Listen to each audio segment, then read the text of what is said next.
Friends. तो आज हम लोग डिस्कस करेंगे कि बीपीएससी के बुक्स का लिस्ट क्या होना चाहिए ताकि साइंटिफिकली एग्ज़ाम को क्वालिफाई कर सकें। देखिए, इसके लिए मैं एक चीज़ आप लोगों को कहूँगा, wisdom tree will always support you, wisdom play. अब इसमें आपको एक चीज़ करना पड़ेगा, you are going to become an administrator. आप सब लोग एक बड़े पोस्ट पर जाने की तैयारी कर रहे हो। इसमें आपको एक बात को समझना पड़ेगा कि आकलन खुद से करना पड़ेगा। If you will think that everything the coaching will provide, remember to think there is very tough. ये बहुत टफ होता है कोचिंग वाले को एक टीचर बनना, क्योंकि ये टोटली दूसरा चीज़ होता है, what is the teacher and what is coaching वाला। और दूसरी चीज़ एक गाइडेंस जो एक एज ए सीनियर प्रोवाइड कर रहा है या इस टाइप से। तो देखिए, मैं आपको, खैर वो अलग मुद्दा है, जो मैं आपको बात करना चाह रहा हूँ, आपको क्या करना है कि पीवाईक्यू को एनालिसिस करना है। जा करके पीवाईक्यू को कैसे एनालिसिस करना है, ये देखना है कि पार्टिकुलर ईयर में किस टाइप से क्वेश्चन पूछे गए हैं। The very first thing, without doing this you will not be able to generate your own ideas. Let's come now. BPSC में 4 मेजर सेक्शंस है जहाँ से ऑलमोस्ट 120 मार्क्स बनते हैं। आप अगर इसे काउंट कीजिएगा जा करके, तो किसी भी ईयर का पीवाईक्यू उठाइए, अगर पिछले साल का उठाएंगे तो हिस्ट्री में 35 क्वेश्चंस आए थे। अब आपको हिस्ट्री में क्या करना है, एक बात हमेशा याद रखिएगा कि those who are giving this, specially BPSC prelims, जो बीपीएससी की तैयारी कर रहे हैं, बीपीएससी के प्रीलिम्स में जो हिस्ट्री, जिनका history as a optional subject है, वो एडवांटेज में रखते हैं। क्यों? क्योंकि majority of the question history का रहता है। दूसरा चीज़, even in mains examination history वाले कैंडिडेट को एज मिल जाता है। कैसे? तो आप पेपर 1 में भी इनको हिस्टोरिकल चीज़ रहता है। Even in nowadays there is essay, आजकल एसे को जोड़ दिया गया है ऑप्शनल के जगह पे। तो कुछ philosophical and at the same time Bihar centric essays आते हैं, उसमें भी हिस्टोरिकली अगर आप बिहार के कल्चर, रिसोर्सेस, सभ्यता और सारी चीज़ को जान रहे हैं तो कहीं ना कहीं आपको एज मिलता है। ये ओवरऑल क्या शो कर रहा है कि आपको कहीं ना कहीं पेपर 2 में भी बिहार सेंट्रिक आता है, जियोग्राफी एंड साइंस वाले उसमें, एंड इवन पॉलिटी वाले क्वेश्चन में भी बिहार सेंट्रिक एक क्वेश्चन रहता है। What this means, those who are having history as optional, they are having age, but at the same time the historical IQ should be there in applying the knowledge in this examination. तो आपको क्या करना है, 6th class से 12th class की NCERT को किताब को थॉरोली पढ़ना है। और उसको कैसे पढ़ना है, मैंने बहुत सारे किताबों में आपको बताया है और एनसीईआरटी कवर किया हुआ है मेरे उसमें। आप जा करके यूट्यूब वाले जो प्लेलिस्ट रहता है उसमें देख लीजिएगा कि किस टाइप से आपको IQ बिल्डअप करना है to solve this history question. तो यहाँ से आपका हो गया हिस्ट्री। मैं आपको नॉन स्टैटिक जो पोर्शन है उसका भी चर्चा करके बताऊंगा कि किस तरीके से क्या करना है। अब आते हैं पॉलिटी पर। देखिए, जो पॉलिटी का क्वेश्चन रहता है ना बीपीएससी का, वो एकदम गेस करने वाला होता है, even in prelims and even in mains. और प्रीलिम्स का जहाँ तक बात है, डेफिनेटली 1-2 क्वेश्चन ऐसे आते हैं जहाँ पर आपको वास्ट रीडिंग की ज़रूरत पड़ती है। यहाँ पर आपको क्या करना है, 9 to 12th क्लास की एनसीईआरटी पढ़नी है ताकि आपकी सब्जेक्टिविटी डेवलप हो जाए। 9 to 12th क्लास का इसलिए क्योंकि 11th क्लास में 2 चीज़ है, एक पॉलिटिकल थ्योरी की किताब जो है वो, ताकि आपको पॉलिटिकल वर्ड्स का आपको सही मतलब समझ में आ जाए, और दूसरा जो है वो कॉन्स्टिट्यूशन एट वर्क है, मतलब constitution, parliament, judiciary etcetera as given, even fundamental rights, DPSP वगैरह। तो काफ़ी सिलेक्टेड है। If you will go through the question then only you can generate the ideas, because ये जो एग्जामिनेशन है ना, इसमें आपको हर चीज़ नहीं बताया जा सकता है। अगर बताया भी जाएगा तो you will not be able to gain that thing, आप कम्पिटिट नहीं कर पाएंगे। तो shortcuts will not work out here. आप शॉर्टकट के चक्कर में मत रहिए, go with thoroughly with this NCERT book. क्योंकि एक बात हमेशा याद रखिए कि सोशल साइंसेस में जो चैप्टर्स बनाए जाते हैं, तो बहुत सारे बच्चों से मुझे ये सुनने को मिलता है कि अरे यार बहुत लेंदी है, इतना पढ़ना पड़ेगा। Remember that thing, there is a reason why that has been described in that form, कि क्यों उसे उतने शब्दों में लिखा गया है, उल्लेखित किया गया है। इसके पीछे कारण होता है ताकि वो आपकी सब्जेक्टिविटी को डेवलप कर सके, अलग अलग तरीक़ा से, एग्जाम्पल से, कहानी से, रियलिटी से, जो इंसिडेंट घटा है उससे, पॉलिटिकल एंगल से, सोशियो कल्चरल एंगल से। तो ये सारी चीज़ें होती हैं। Now coming to the economics, अब पॉलिटी में कितने क्वेश्चंस होते हैं? आजकल 12 से 14 क्वेश्चन पॉलिटी में भी आ जाते हैं।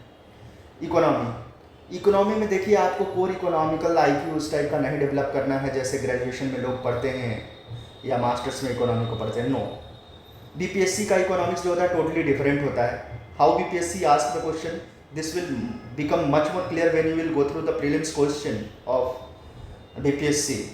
उसमें क्या होता है कि 11th क्लास का आप जो इंडियन इकोनॉमी है उसको ज़रूर पढ़िए, क्योंकि 5 ईयर प्लान्स, उसके साथ जो बेसिक इंडियन इकोनॉमी का अंडरस्टैंडिंग है वो उससे क्वेश्चन आता है।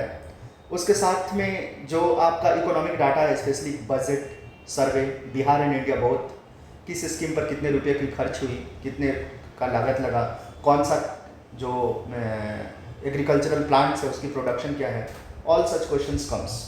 तो इसके लिए आपको इकोनॉमिक डाटा की बहुत ज़्यादा ज़रूरत रहती है। आगे मूव करते हैं इसके बाद कि आपको क्या चीज़ वो करना है इकोनॉमी में। आगे आपको इकोनॉमी में क्या करना है कि जितना ज़्यादा आप इस क्वेश्चंस को देखेंगे, जैसे बिहार मेन जो एग्जामिनेशन होता है, ऑडिटर सर्विसेज का जो एग्जामिनेशन होता है, मैनेजर सर्विसेज का एग्जामिनेशन होता है, you will able to identify much better form, because हर एक के स्टूडेंट की कैलिबर अपना अलग अलग है और सोशल साइंसेस में हर एक स्टूडेंट हर एक सब्जेक्ट में अलग अलग पैदाने पर खड़ा है। So one size will not B fit for everyone.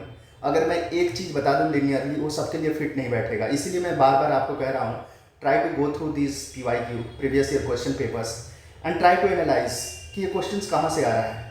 आप भी थोड़ा सा मेहनत कीजिए, आप टेक्स्ट बुक को खंगालिए कि कहाँ से क्वेश्चन पूछ रहा है। नेक्स्ट थिंग, जियोग्राफी से पिछली बार ऑलमोस्ट 12 से 15 क्वेश्चन आ गए थे। अब जियोग्राफी को कहाँ से कवर करना है, कैसे कवर करना है? 6 to 11th class NCERT, again NCERT। Why I am focusing over this NCERT? Because remember one thing, you have to give mains and interview also. आपको लिखित परीक्षा और साक्षात्कार दोनों देना है।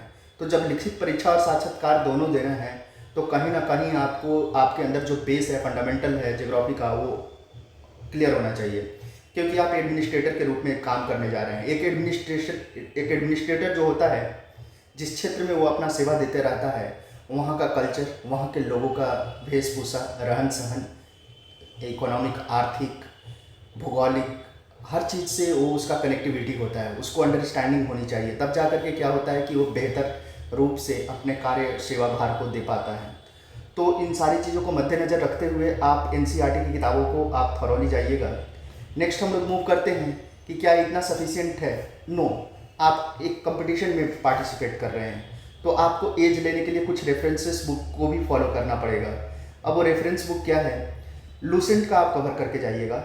लूसेंट का स्पेशली हिस्ट्री पोर्शन छोड़ के मत जाइएगा। लूसेंट का हिस्ट्री, इकोनॉमिक्स सेलेक्टिवली पढ़ना है आपको। जैसे 5 ईयर प्लान है वो देख लिए, कौन सा स्कीम कब आया था वो देख लिए, RBI देख लिए, सेबी देख लिए, अलग अलग सोशल स्कीम्स कब, इकोनॉमिक स्कीम्स कब शुरू हुआ था, कौन सा, इस टाइप का देख लिए। पॉलिटी का भी सिलेक्टिव चैप्टर आपको देख करके जाना है, नॉट ऑल। एंड ये दोनों का आकलन आपको किस तरीके से करना है? PYQ पढ़ करके। ये आपके ऊपर छोड़ा जा रहा है, आपकी IQ डेवलप करना है कि कहाँ से इसको पढ़ के जाना है। Now coming to the next thing कि जो अदर एडिशनल किताब है, हिस्ट्री आप जरूर 8th और 10th क्लास का पढ़ के जाइएगा। किसका? बिहार बोर्ड का। क्यों? क्योंकि यहाँ से आपका जो फंडामेंटल है तैयार होगा। आप अगर किसी भी शॉर्टकट लीजिएगा, किसी भी टाइप का shortcut, it will harm you. Shortcut कभी भी मतलब फुल प्रूफ सॉल्यूशन नहीं होता है। इसीलिए मैं आप लोगों को कोशिश करूंगा कि 8th क्लास और 10th क्लास का BSCB का जो बुक है उसको कवर कराऊंगा वेरी सुन। मैं ये 8th और 10th का आप लोगों को फुल चैप्टर्स पढ़ाऊंगा, इसलिए क्योंकि मैं खुद शॉर्टकट में बिलीव नहीं रखता हूँ, क्योंकि मेरे पास नोट्स है, but at the same time that will not help you in building your own fundamentals. So the textbook is very much important. Now coming to the geography section, what you have to do in geography section, especially for Bihar special, you just go through 10th class BSCB course book, because there you will find mention regarding the resources of Bihar and at the same time challenges of Bihar in geographical senses. तो ये कहीं ना कहीं आपको क्या करेगा? आपके अंदर की बेस को मजबूत करेगा। और इसके साथ हम लोग आगे मूव करते हैं कि जो नॉन स्टैटिक अब मैथमेटिक्स है, मैथमेटिक्स के लिए क्या करना है, P Y Q is enough. आपको 10 क्वेश्चन है, आप पी वाई क्यू सिर्फ करके जाइए, लगभग 250-300 क्वेश्चन, वो आपका इनफ है। इतने में आप 8 to 9 क्वेश्चन करके आएंगे। Now coming to science, one of the major, last but not the least, आपको यहाँ पर क्या करना है, 6 to 10 एनसीईआरटी, और at the same time NCERT को पढ़ने वक्त ये भी ध्यान देना है कि उसमें जो साइड में क्वेश्चंस दिए रहते हैं वो आपको जरूर करना है। बैक में जो क्वेश्चंस दिए रहते हैं ऑब्जेक्टिव, वो करने हैं। एक्टिविटी बेस्ड क्वेश्चंस रहते हैं, वो समझना है।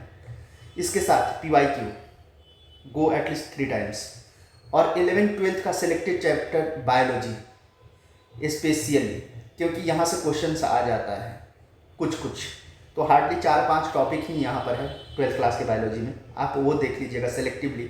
आपको इसलिए सेलेक्टिवली बोल रहे हैं, ये चीज़ मैं प्रोवाइड कर सकता हूँ, but the thing is that आपको एडमिनिस्ट्रेटर बनना है, ये बात हमेशा याद रखिएगा।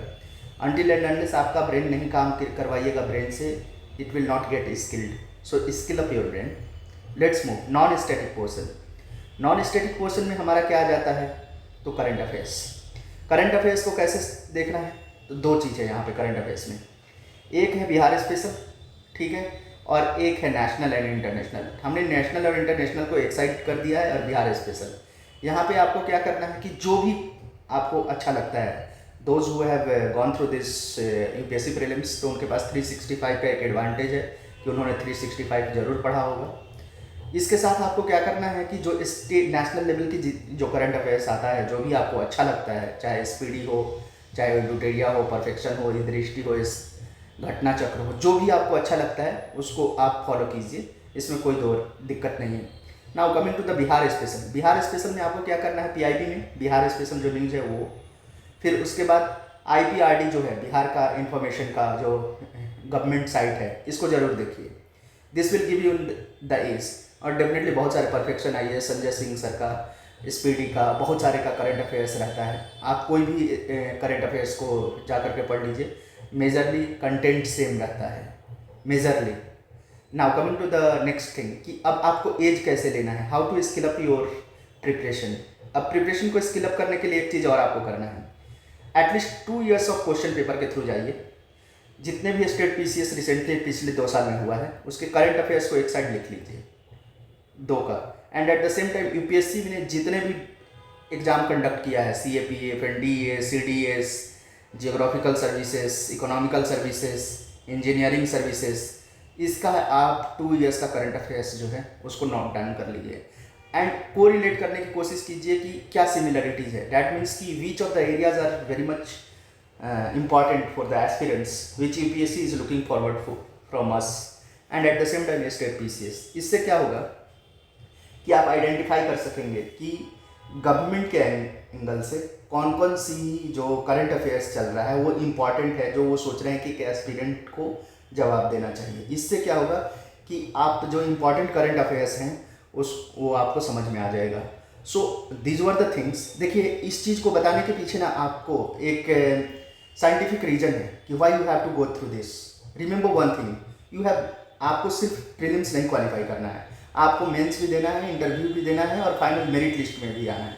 और इसके लिए अनटिल एंड अनलेस अगर आप जब तक एनसीईआरटी नहीं पढ़िएगा, जब तक एससीईआरटी नहीं पढ़िएगा, तो आपका होगा क्या कि आप प्रीलिम्स क्वालिफाई कर जाएंगे, लेकिन इन 3 months उस नॉलेज को फिर कॉपी पर लिखना और फिर इंटरव्यू के दौरान उसको बोलना, it's more tougher than this prelims examination. तो आप क्यों ना इसको पहले ही करके जाएं, ताकि आपके अंदर एक सॉलिड बेस रहे। जहाँ तक बात रही प्रीलिम्स क्वालिफाई करने का, रिमेंबर वन थिंग, मैंने आपको पहले भी बताया, व्हाट इज प्रीलिम्स।